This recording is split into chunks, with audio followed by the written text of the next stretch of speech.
is today. The old Portola is now the lobby of the Admiral, and then the auditorium was added on. But I had a friend who was the sign changer there, and one of my school friends, and he was giving up the job for some reason. So he told me about it, so I went to talk to the manager, and so the manager gave me the job of changing the sign. And of course, in those days, there was usually 3 changes a week, and my pay was a free movie. Because you were too young to really get paid to work, right? Right, I couldn't get a work permit. And so, of course, in 1937, 38, 39, a free movie was a great thing because, you know, movies were maybe 25 cents, and on Tuesday night was dime night. And so after I changed signs there for a few weeks, they gave me a raise, and that was the raise was I could bring my brother free on dime night.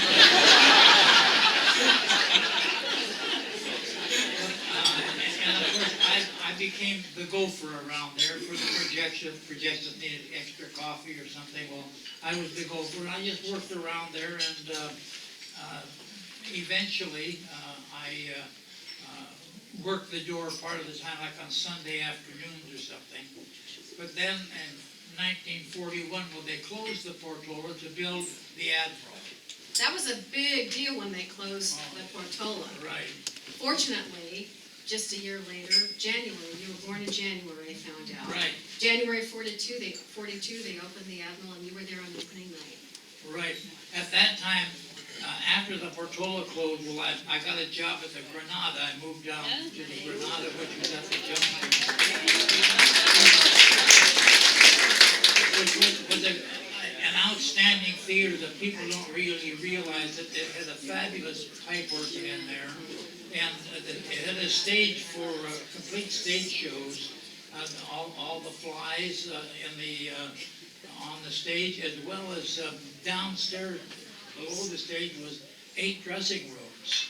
And it was really quite a theater. Kind of a shame to see historical places like that go away, Right. isn't it? Right. Well, tell us more about the Portola and what we would have seen. You said it was the lobby.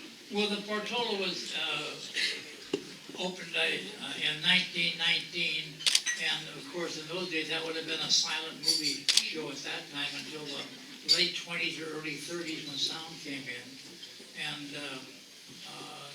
I would say the Portola maybe had 300 to 350 seats, and the projection booth would have been above the entrance to the Admiral today, and so it would have been shooting towards the west.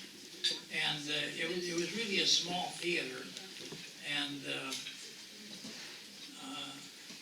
I really don't remember too much about it. And I was trying to think even a while ago what was on the corner where is now a gas station, if I remember right. But there was some other building there next to the Portola, but I don't recall what it was. A lot of things have changed, but the Admiral is still there. In fact, when I moved to West Seattle in '89, Mayor Nichols and others in the room were beginning the campaign to make that a landmark. So take us back to 1942, when that, then not a landmark, but it became the Admiral, first opened. What was that first night, opening night like? Well, opening night was, at that opening night, I wasn't there for the opening ceremony because I was dormant at the Granada. And of course, there were so many people there for the opening night that the crowd got out of control. And so they brought me up right away from the Granada to help get the lines formed and things, because all of the new help really wasn't trained to handle a crowd like that. You came to be a real stickler about doing your job and doing your job right. You mentioned the Granada, so why don't we tell a little story there about just how good you were, and maybe there's a lesson for some younger folks that might be in the lobby about, in the room, about doing your job, because you were kind of in charge at the door. Right, well, and you know, my instructions were nobody goes by the door without a ticket, period. So I was a sticker on that. I wasn't going to deviate from that policy. And so this one night, the gentleman comes up and he doesn't have a ticket. And so he said, I said, I need your ticket. He says, I'm the janitor here. He said, you're going to pick up some of my tools. And I said, no, you're not the janitor. I said, old Sid is the janitor here. And he said, I relieve old Sid once in a while. No, you don't. I said, I've never seen you here before. And so he said, I want to go in. And I said, you can't. And so with that, I escorted him out to the curb and told him, I said, you'd never go in here without a ticket. And of course, unbeknownst to me, the cashier was going crazy in the box office. She was making signs and hitting her ring against the glass and doing all this to get my attention. And so I came back and she said, Jim, she said, you know who that is? And I said, that's Mr. Dance, the owner of the theater.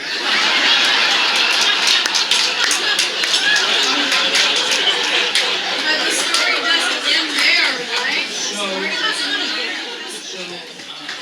With that, I called the head usherette over to take the door, and I go down to my dressing room and take my uniform off, and because everybody wore uniforms at that time, and we had usherettes at each aisle as well as a head usherette. And so I'm through. I'm out of here. I know that I'm done.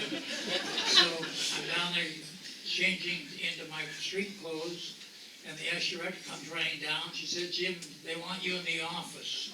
So I get dressed and I go up to the office, and it so happened the office was under a stairway, and the desk was there, so it was very steep. And I walk in the office, and here's Mr. Dan sitting on the desk, stooped over because he's on that angle, and he said, what's your name, And I told him. He said, we talked for a few minutes, and of course the manager is going crazy. He doesn't know what's going to happen. He said, Mr. Dan said, he says, who gave you those instructions? And I said, well, the manager did. He said, young man, he said, you have a job with me as long as you want a job.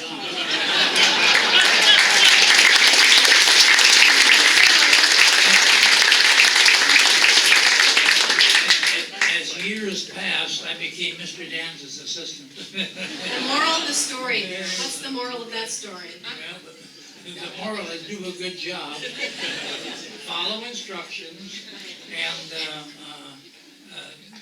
Mr. Dan and I became very good friends, and I worked for him for many, many years. And when I left to go elsewhere, I ended up working for his son-in-law for 15 years or so. And that was how I got into the drive-in business. The son-in-law was a drive-in operator. And he operated most of the drive-ins in the state of Washington, all the major ones. And I ended up operating all of those theaters for him. Doing your job the way you're supposed to do it. I know you celebrated your 90th birthday in January, is that correct? Right, my 90th birthday in January. And it was the first time in a long time that you had been back to the Admiral. What was it like to be back in a place that started your career that has become a landmark in our community? Well, I hadn't been there for quite a while, and unbeknownst to me, my daughter had rented one of the auditoriums for the afternoon for my birthday party, and there was about 100, 125 people there, and including all of my daughter, my grandchildren, my great-grandchildren, my great-great-grandchildren were all there, as well as many friends, and including most of the people at Table 5 who were my high school alumni.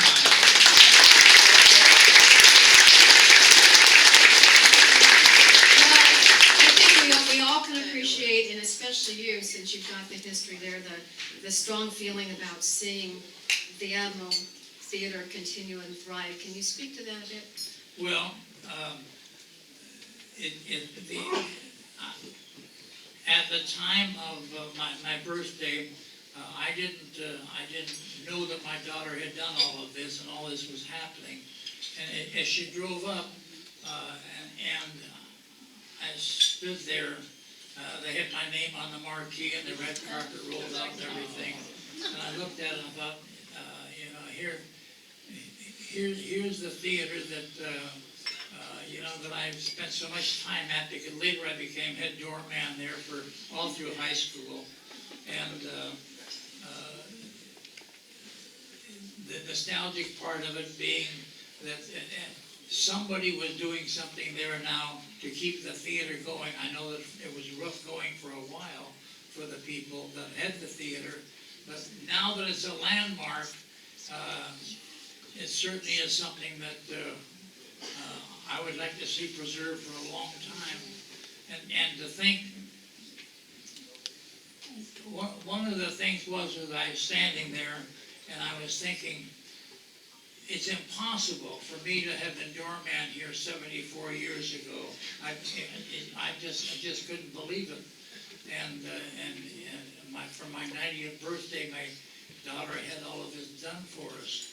But what I would hope that the landmark would continue and the theater would continue to be a landmark, and I would certainly hope that in 75 more years that my great-grandchildren's children and them could stand there on the corner of California and Admiral Way and point to it and say, boy, do you know that 150 years ago our grandfather worked at this theater open tonight?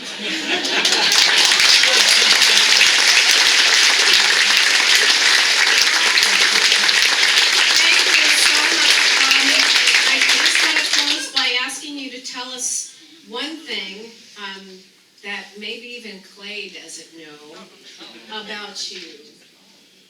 We were talking about things that people don't know, and you had something that you have in your wallet that you wanted to show us. I'm trying to think what... Well, give me your wallet. No, oh, yes. I have a... anybody that's been in the business for 50 years or longer and had donated and been a member of the Will Rogers Society. Will Rogers Society is made up of theater owners and theatrical people all over the United States. And they have a home in California for anybody that's been in the industry that has fallen on bad times. And they're taken care of either at the home or monetarily elsewhere. And so I belonged to that for all those years. And in being a member of that society, I have a lifetime pass for almost every theater in the United States.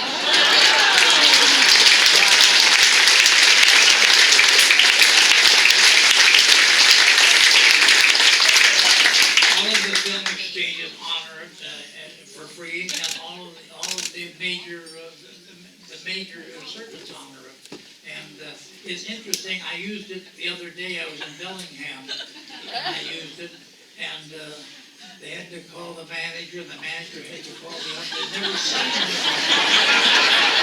I was in a Regal theater, and they were on the list. And so after she said, I'm amazed. She said, I never knew that there was such a thing. Well, and I said, now you know. And I said, now I'll be back. All right.